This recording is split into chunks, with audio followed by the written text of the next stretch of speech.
आज हम लोग हाईवे नेशनल हाईवे नंबर 3 है। देखिए लॉकडाउन का पालन का किस तरह धज्जियां उड़ाई जा रही है। ये एक एम्बुलेंस है, एम्बुलेंस के पेशेंटों के लिए होती है, लेकिन ये एम्बुलेंस के अंदर पैसेंजर को भर के लेके जाया जा रहा है।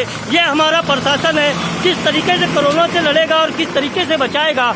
यहाँ पे एम्बुलेंस के अंदर पैसेंजरों को भर के लिया जा रहा है, जबकि उसमें मरीजों को लेके जाने की जरूरत है। आज कोरोना वायरस का वबा एक बहुत खतरनाक बीमारी है। देखिए सोशल डिस्टेंस की किस तरह से धज्जियां उड़ाई जा रही है। आज मस्जिद, मंदिर, गुरुद्वारा सभी चीजें बंद है, क्योंकि वहाँ कहते हैं कि सोशल डिस्टेंस नहीं है। सोशल डिस्टेंस ना होने की वजह से कोरोना वायरस बढ़ेगा। आज हम लोग नेशनल हाईवे नंबर 3 पर एक माल ट्रक गाड़ी के अंदर कम से कम 300-400 लोग खचाखच भरे हुए हैं। तो क्या इससे कोरोना वायरस की बीमारी नहीं फैलेगी?